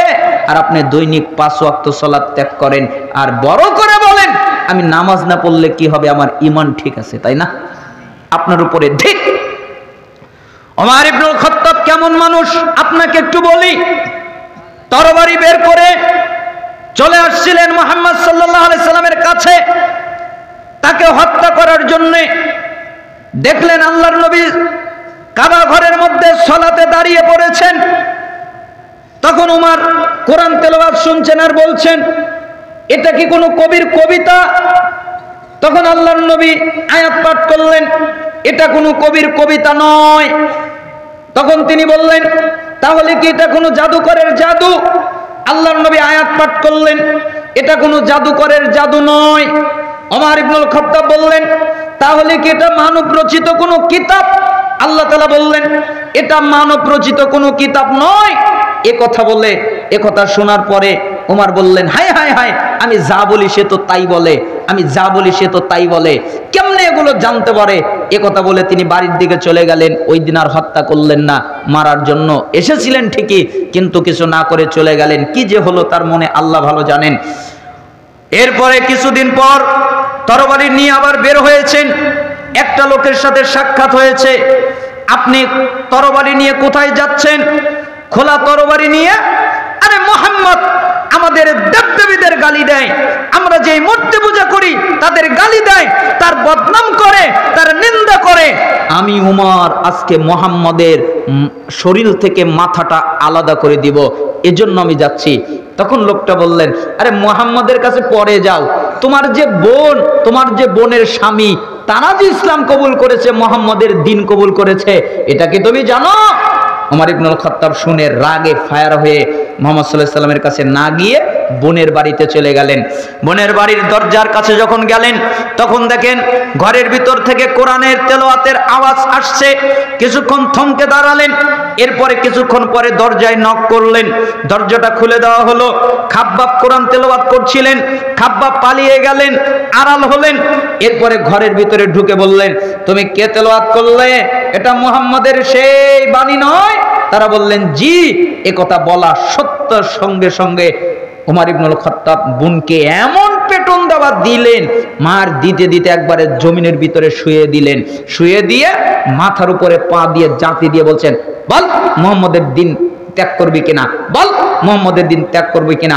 একথা বলে বোনকে মেরে তারপরে বোনের স্বামীকে ধরে আচ্ছা মতো মার দিলেন। হঠাৎ করে তার অনুশোচনা ঘটলো, হায় হায় হায় হায়, আমি বোনকে কিভাবে মারতে পারছি, হায় হায় হায়, আমি বোনের স্বামীকে কিভাবে মারতে পারছি, এটা তো ঠিক হচ্ছে না।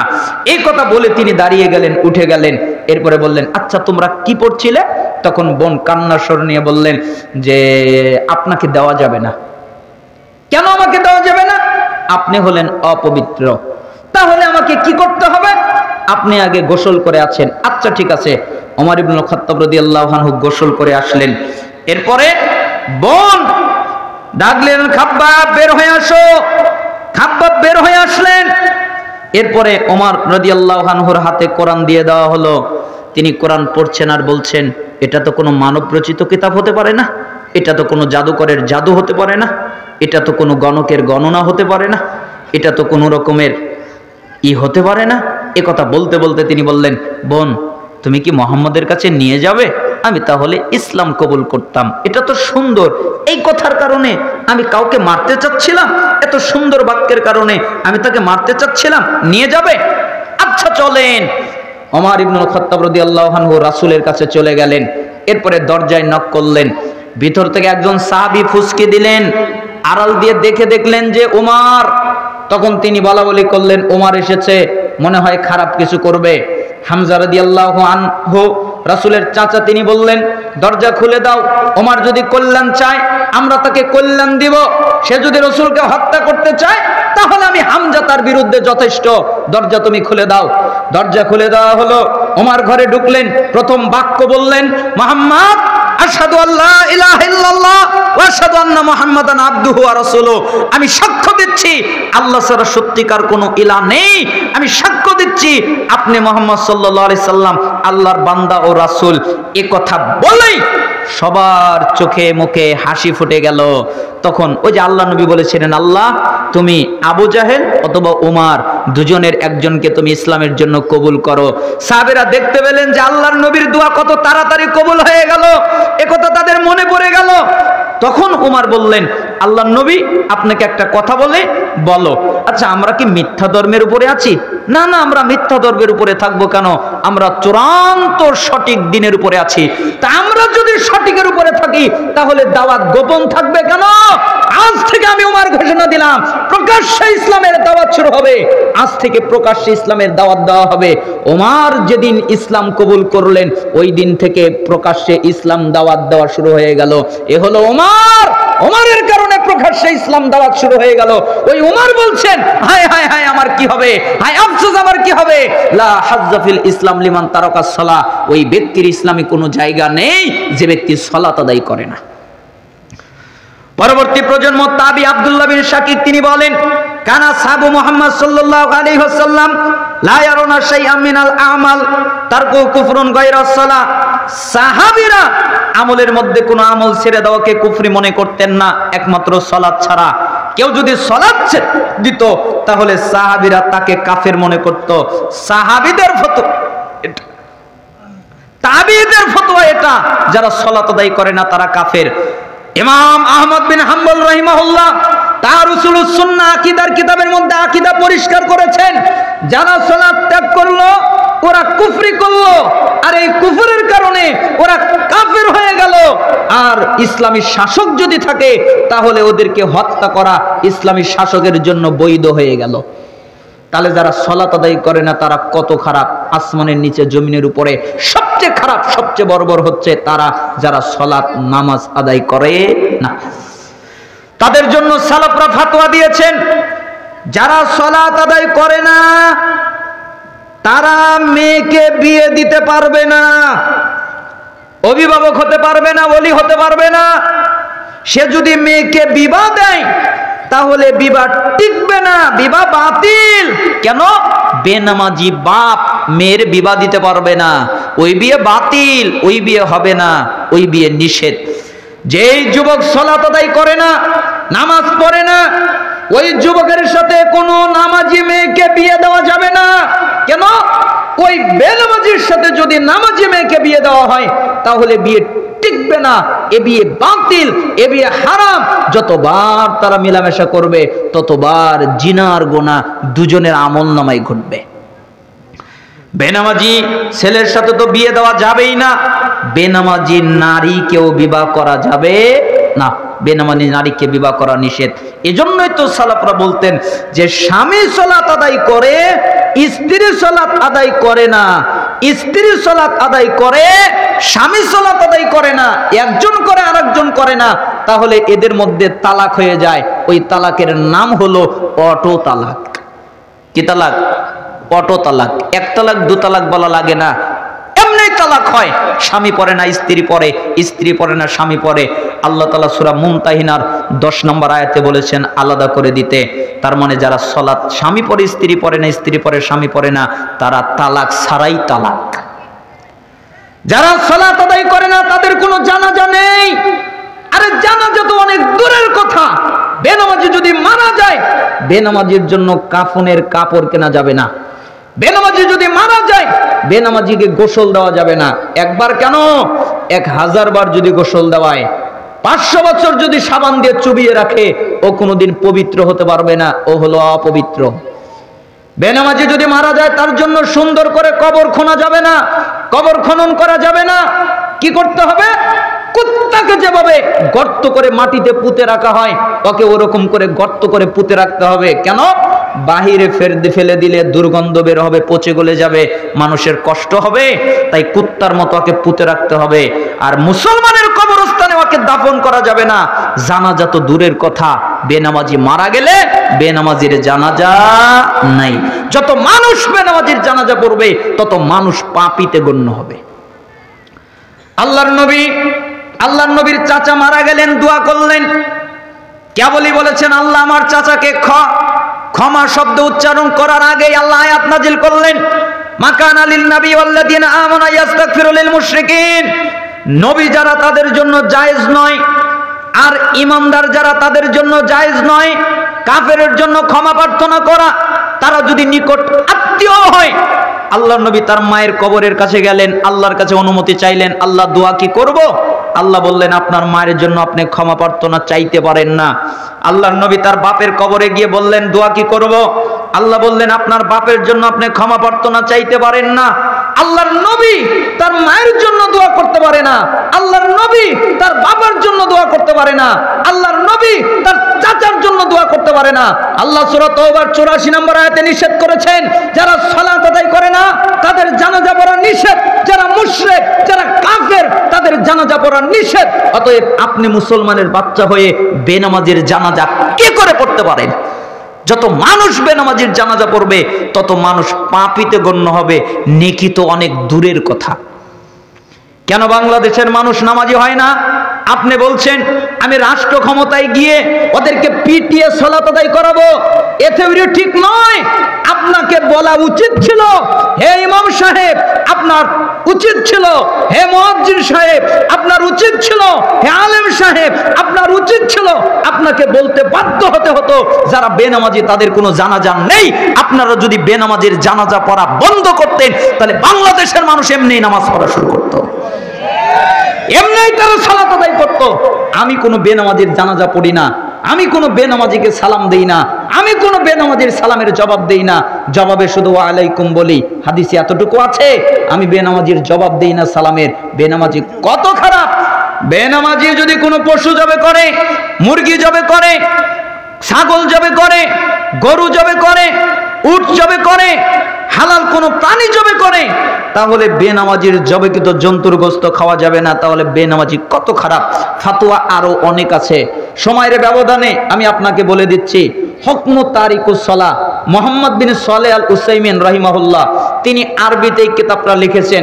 বাংলা ভাষায় দুজন আলেম অনুবাদ করেছেন, শাইখ আকরামুজ্জামান বিন আব্দুস সালাম হাফিজাহুল্লাহ, শাইখ মতিউর রহমান মাদানী হাফিজাহুল্লাহ। বাংলা ভাষায় সালাত পরিত্যাগকারীর বিধান এই নামে ওয়াহিদে ইসলামিয়া লাইব্রেরি থেকে এবং ইহয়াউস সুন্নাহ ফাউন্ডেশন থেকে দুইটা অনুবাদ বের হয়েছে। ইন্টারনেটে এই নাম লিখেই সার্চ দিলে পেয়ে যাবেন, islamhouse.com থেকে পেয়ে যাবেন ওয়াহিদিয়া লাইব্রেরিটা। তার মানে আপনারা এটা পড়লে আরো বিস্তারিত জানতে পারবেন। আকরামুজ্জামান বিন আব্দুস সালাম হাফিজাহুল্লাহ তিনি একদিন একটা কথা বলছিলেন যে, আমি যখন সালাত পরিত্যাগকারীর বিধান বইটা বাংলায় রূপান্তর করার ইচ্ছা পোষণ করলাম, তখন আমি এই লেখকের কাছে গিয়ে অনুমতি চাইলাম যে, শায়েখ আমি বইটা অনুবাদ করতে চাচ্ছি, আপনি একটু অনুমতি দেন, ইজাজা দেন। তখন উসাইমিন রাহিমাহুল্লাহ বললেন, তুমি আমার বই অনুবাদ করতে পারবে না। কেন পারবো না? না তুমি পারবে না। পারবো না কেন বলেন? আমি এই বইয়ে লিখেছি যারা সালাত পড়ে না ওরা কাফের। এবার তুমি যদি অনুবাদের সময় লিখে দাও টিকা দিয়ে যারা সালাত পড়ে না ওরা ফাসেক, তাহলে আমার গোটা বইয়ের মান সম্মান শেষ। তো তুমি পারবা না। তখন আকরামুজ্জামান বিন আব্দুস সালাম বললেন, আপনি বুঝেছেন সালাত যারা পড়ে না তারা কাফের, আমিও বুঝেছি যারা সালাত পড়ে না ওরা পরিষ্কার কাফের, এবার অনুমতি দেন। তখন উসাইমিন রাহিমাহুল্লাহ তাকে অনুমতি দিলেন। তার মানে আমি আপনাকে বোঝাতে চাচ্ছিলাম, যারা সালাত আদায় করে না তারা মুসলমান নয়। সালাত যারা আদায় করে না তাদের জীবনে এক নেকি নাই। কয় নেকি? ওই যে বড় করে করে বলে, আমি নামাজ না পড়লে কি হবে, আমি হজ করি, আমি উমরা করি, আমি যাকাত দেই, আমি রমজানের সিয়াম পালন করি, আমি তারাবির সালাত আদায় করি, খালি ফরজ সালাত আদায় করি না, তাহলে আমার কি হলো? জি, আপনার এক নেকিও নাই। কয় নেকি নাই? এক নেকি। যত কামাই করেছেন সব তলানি দিয়ে পড়ে গেছে, কারণ ঈমান তো নাই। যেমন মনে করেন আপনি বাজারে একটা ব্যাগ নিয়ে গেলেন, কি নিয়ে গেলেন? একটা ব্যাগ নিয়ে গেলেন, বাজারে গেলেন ব্যাগ নিয়ে। এবার বাজারের মধ্যে ব্যাগের মধ্যে আপনি অনেক কিছু কিনলেন, কিন্তু ব্যাগের তলানিতে তলা নাই, তাহলে বাজার কি বাড়িতে আনা যাবে? ঠিক আপনি অনেক দান খয়রাত অনেক কিছু করছেন, কিন্তু আপনার সালাত নাই, তার মানে আপনার নেকি নাই। কে বলেছেন? আল্লাহর নবী বলেছেন, আউয়ালু মা ইউহাসাবু বিল আবদু ইয়াউমাল কিয়ামাতিস সালাহ ফাইন সালাহা সালাহা সাইরু আমালিহি ওয়া ইন ফাসাদাত ফাসাদা সাইরু আমালিহি। কিয়ামতের দিন বান্দার সর্বপ্রথম হিসাব নেওয়া হবে সালাতের। যার সালাত টিকে যাবে, যত ইবাদত করেছে সব টিকবে। যার সালাত টিকবে না, যত ইবাদত করেছে সব বাতিল হয়ে যাবে। তার মানে সালাত, নামাজ আছে সব আছে, নামাজ নাই কিচ্ছু নাই। সালাত আদায় আপনাকে করতেই হবে। সালাতের জন্য পবিত্রতা লাগে, পবিত্রতা অর্জন করতে পানি লাগে। পানি নেই, তায়াম্মুম করবেন। পানি নেই, মাটি নেই, বিনা গোসলে, বিনা ওযুতে, বিনা তায়াম্মুমে সালাত আদায় করবেন। সালাত আদায় করতেই হবে। সালাত আদায় করার জন্য দাঁড়িয়ে সালাত আদায় করতে হয়। আপনি দাঁড়িয়ে পারেন না, বসে সালাত আদায় করবেন। আপনি বসে পারেন না, শুয়ে সালাত আদায় করবেন। আপনি শুয়ে পারেন না, আঙ্গুলের ইশারায় সালাত আদায় করবেন। আপনি আঙ্গুলের ইশারা করতে পারেন না, মনে মনে সালাত আদায় করবেন। সালাত আদায় করতেই হবে, কোনো উপায় নেই। মা বোনদের জন্য কয়েকদিন বিরতির অনুমতি আছে হাইজ নিফাজের জন্য, কিন্তু পুরুষ এক ওয়াক্ত ত্যাগ করবে এরকম কোনো মুহূর্ত নেই যতক্ষণ পর্যন্ত তার জ্ঞান আছে। সালাত আদায় করতেই হবে। এর দ্বারা আপনারা কি বুঝলেন? নামাজ পড়লে হবে না না পড়লেও হবে? কি বুঝলেন? পড়লে হবে না না পড়লে হবে? কে কে পড়বেন যে হাত উঁচু করে দেখান। লিল্লাহি তাকবীর, লিল্লাহি তাকবীর। আল্লাহকে বলেন, হে আল্লাহ, আমরা আর সালাত ছেড়ে দেব না, আমরা আর নামাজ ছেড়ে দিব না। হাত নামান। আমি দোয়া করি, হে আল্লাহ, আপনি এই প্রত্যেকটা মানুষকে, পুরুষ এবং নারীকে 5 ওয়াক্ত সালাত আদায় করার তৌফিক দান করেন। আল্লাহ, শয়তান থেকে আপনি তাদেরকে হেফাজত করেন। আল্লাহ, আপনার সালাত আদায় করতে গিয়ে যত বাধা বিপত্তি আসে সবগুলো থেকে এই পুরুষ নারী সবাইকে আপনি হেফাজত করেন। আল্লাহ, আপনার জান্নাতের জন্য আপনি প্রত্যেককে কবুল করে নেন। তাদেরকে 5 ওয়াক্ত সালাত জামাতের সাথে আদায় করার তৌফিক দান করেন। জান্নাতের জন্য কবুল করে নেন, তার সাথে হে আল্লাহ, আপনি আমাকেও কবুল করে নেন। তাহলে আল্লাহ নবী বললেন, 3, কখনো সালাত ছেড়ে দিও না। ওয়ালা তাশরাবান্না খামরান ফান্নাহু রাসা কুল্লি ফাহিশা। 4, কখনো ইচ্ছা করে নিষাদার দ্রব্য পান করো না। কেন?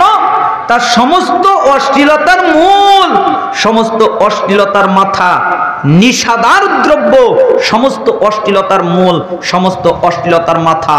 অতএব তোমরা নিষাদার দ্রব্য পান করো না। বিড়ি, সিগারেট, গোল, জর্দা, তামাক, ইয়াবা, হিরোইন, ফেন্সিডিল, গাঁজা, মদ এগুলো পান করো না। কেন? এগুলো পান করলে বিবেক নষ্ট হয়ে যায়। গাঁজা, মদ, ইয়াবা, হিরোইন, ফেন্সিডিল এগুলো যে হারাম সবাই জানে, কিন্তু একটা ক্ষেত্রে কনফিউজ তারা আছে, সেটা হলো যে জর্দা খেলে আর কি বা হবে। একটা যুবক খায় হলো সিগারেট, কি খায়? আর একটা মুরব্বি খায় জর্দা। খারাপ কে বেশি? মুরব্বি। কেন? ও সিগারেটের ধোঁয়া খায়। যুবক ভাই, এর অর্থ আপনি বুঝেন না যে আমার সিগারেট খাওয়া জায়েজ। তার মানে বুঝাচ্ছিলাম যে সিগারেট খায় ওটাও হারাম, তবে তার যে জটিল যারা জর্দা পান করে। তামাক খেতে দেখেন নাই? আমার বাপের সাথে 10 দিন আমি তামাক খেতে কাজ করেছি। আমি 9 দিন কোনো প্রশ্ন করি নাই, খালি গবেষণা করেছি। 10 দিন যেদিন চলে আসবো ওই দিন আব্বাকে বলছি, আব্বা কি এই তামাক খেতে এদুরের বাসা নাই কেন? এই তামাক খেতে শিয়ালের বাসা নাই কেন? এই তামাক খেতের পাতায় পোকা নাই কেন? এই তামাক খেতে গরু ছাগল এগুলো আসে না কেন? বেড়া বাউন্ডারি নাই কেন? সব খেতায় বেড়া বাউন্ডারি আছে খেতে, কিন্তু এখানে নাই কেন? তখন আমার আব্বা বললেন, বাবা এই পাতাটা এত জটিল কঠিন, কোনো পোকাও ধরে না এবং কোনো ছাগলও পশুতেও খায় না। ওইগুলো কে খায়? মানুষ খায়। আবার হুজুর মজা করে বলে, কয় যে এটা হলো মাকরু।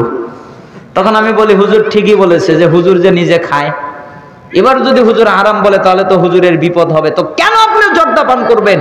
আল্লাহ তাআলা বলেন, বুঝেও বোঝে না, অন্তর আছে বুঝে না, দেখেও দেখে না, চক্ষু আছে দেখে না, শুনেও শুনে না, কান আছে শোনে না। কেন?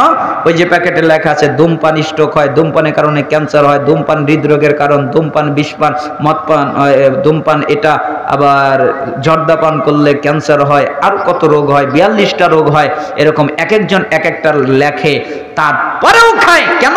বোঝে নাই, বুঝেও বোঝে নাই, অন্তর আছে বোঝে নাই, শুনেও শোনে নাই, কান আছে শোনে নাই, দেখেও দেখে নাই, চক্ষু আছে দেখে নাই। আল্লাহ তাআলা বললেন, উলাইকা কাল আনআম, এরা চতুষ্পদ জন্তু জানোয়ারের মতো। না না না, বালহুম আদল, এর চেয়ে খারাপ। তার মানে যারা বিড়ি, সিগারেট, গুল, জর্দা, তামাক এগুলো পান করে, তারা ছাগল, তারা গরু, তারা কুত্তা, তারা শ্রীগাল, তারা শুকুর, যত নিকৃষ্ট প্রাণী আছে সবগুলোর চেয়ে খারাপ। কেন আপনি এগুলো পান করবেন? কোন ইমাম যদি জর্দা পান করে সালাত আদায় করাতে যায়, তাহলে তার পিছনে সালাত হবে না। আরে পেঁয়াজ আর রসুন হালাল জিনিস, তাই আল্লাহর নবী বলেছেন এগুলো খেয়ে মসজিদে যাওয়া নিষেধ। আর আপনি জর্দা খান, গুল খান, আপনার মুখ থেকে পায়খানার মতো গন্ধ আসে, আর আপনি বলেন যে মাকরু, সমস্যা কি? তাই না? হারাম জিনিসকে আপনি মাকরু বানালেন। একজন আমাকে বললো মাকরু, তখন আমি বললাম মাকরু কি? কয় মাকরু মানে খারাপ। তাহলে খারাপ জিনিস খায় আবার ভালো হয় কিভাবে? তার মানে নিষেধার দ্রব্য পান করবেন না। ওয়া ইয়াকাল মাসিয়া ফাইন্না বিল মাসিয়াতি হাল্লা সাগাতুল্লাহ। বাস, আল্লাহর নাফরমানিমূলক কাজ করবা না। আল্লাহ বলেছেন এটা নিষেধ, আল্লাহ বলেছেন এটা অমান্য, আল্লাহ বলেছেন এটা করা যাবে না। তোমরা ওই হারাম কাজ করবা না। কেন? নাফরমানিমূলক কাজ করলে, হারাম কাজ করলে আল্লাহর ক্রোধ বেড়ে যায়, আল্লাহ রাগান্বিত হয়ে যায়, আল্লাহর রাগ বেড়ে যায়। অতএব নিষেধার দ্রব্য পান করবেন না এবং আল্লাহ যা হারাম করেছেন এগুলো ত্যাগ করবেন না। 6, আল্লাহ যা হারাম করেছেন এগুলো ত্যাগ করবেন, আল্লাহ যা নিষেধ করেছেন ত্যাগ করবেন, আর আল্লাহ যা আদেশ করেছেন তা পালন করবেন। 6, জিহাদের ময়দান থেকে কখনো পালিয়ে যাবেন না যদি সমস্ত মানুষ মারা যায়। 7, মহামারী কবলিত এলাকা থেকে পালাবেন না যদি সমস্ত মানুষ মারা যায়। ওয়া আনফিকা লা আয়ালিকা মিন তাওলিক, 8, তুমি তোমার পরিবার পরিজনের জন্য, তার মানে তোমার অধীনে তোমার পরিবারের যত লোক আছে তাদের জন্য ব্যয় করবে। কিপটামি করে তাদেরকে কষ্ট দিবা না। তোমার সামর্থ্য যতটুকু আছে তুমি তোমার সামর্থ্য অনুযায়ী তাদের জন্য ব্যয় করবে। কিপটামি করে তাদেরকে কষ্ট দেওয়া যাবে না। বলে তারফা আনহুম আসকা আদাবা, তুমি তোমার পরিবার পরিজনের লোককে আদব কায়দার শিক্ষা দেবে, প্রয়োজনে লাঠি ব্যবহার করবে। আপনি আপনার পরিবারকে কেন আদব কায়দার শিক্ষা দিলেন না? আপনি কেন দায়ুস হয়ে আছেন? আপনার কেন আত্মমর্যাদা নেই? আপনার কেন গায়রত নেই? আপনার কেন মান মর্যাদা ইজ্জত নেই? মানে আপনার মেয়েটা উলঙ্গ হয়ে চলে, আপনি কিছু বলেন না। আপনার বোনটা উলঙ্গ হয়ে চলে, আপনি কিছু বলেন না। আপনার স্ত্রী উলঙ্গ হয়ে চলে, মার্কেটে যায়, আপনি কিছু বলেন না। আপনার পরিবারের মেয়েরা উলঙ্গ হয়ে চলে, আপনি কিছু বলেন না। তো আপনি কি দায়ুস? আর দায়ুসের জন্য তো জান্নাত হারাম। দায়ুস কখনো জান্নাতে যাবে না, তার জন্য জান্নাত হারাম। তো কেন আপনি আপনার পরিবারের মেয়ে লোকদেরকে আপনি তাদেরকে পর্দা করার জন্য চাপ দিলেন না? আপনি কেন দায়ুস হলেন? গায়রত চেনেন? আত্মমর্যাদা চেনেন? আপনাকে একটু বোঝাই।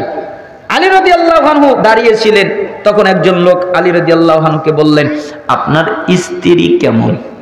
কি বলছেন? আপনার স্ত্রী কেমন? আলী রাদিয়াল্লাহু আনহু একবারে তরবারি বাম পাশে রাখা ছিল, এভাবে বের করে, রাগ উঠেছে, রাগ থেমে গেছে, আবার ডাকলেন। এরপরে বললেন, শোনো, তোমাকে যদি হত্যা করা জায়েজ হতো তাহলে আমি আলী তোমার শরীর থেকে তোমার কল্লা নামিয়ে দিতাম। তোমার সাহস হয় কি করে আমার স্ত্রী কেমন একথা তোমার জিজ্ঞেস করার? ইমানদার নয়, মুসলিম নয়, একটা মুশরিক মানুষ একটা উট জবাই করছে। 4-5 জন লোক আসলেন, এরপরে তাকে বললেন, কি ব্যাপার? তুমি উট জবাই করো কেন? কেন তুমি উট জবাই করছো? তখন তিনি বললেন, শোনো, এই উটের উপরে আমার স্ত্রী বসেছে, এই উটের উপরে আমার মা বসেছে, এই উটের উপরে আমার বোন বসেছে, এই উটের উপরে আমার মেয়ে বসেছে, আমি আর এই উটের উপরে আর একজন পুরুষ বসবে, এটা আমার সহ্য হবে না, তাই আমি উটকে জবাই করে দিচ্ছি। এটা হলো মুশরিক, আর হলো আত্মমর্যাদা। কথায় আছে, ইবনে কাসির রাহিমাহুল্লাহর কিতাব আল বিদায়া ওয়ান নিহায়ার মধ্যে এসেছে। তার মানে আমি আপনাকে বোঝাচ্ছিলাম আত্মমর্যাদা থাকা জরুরি। আমাকে মানুষ বলে কি জানেন, কয় আপনার কয়টা মেয়ে? আমার তো মেয়ে হয়নি, 2টা ছেলে। কয় আলহামদুলিল্লাহ আমার 3টা জান্নাত। আমি বললাম 3টা জান্নাত মানে?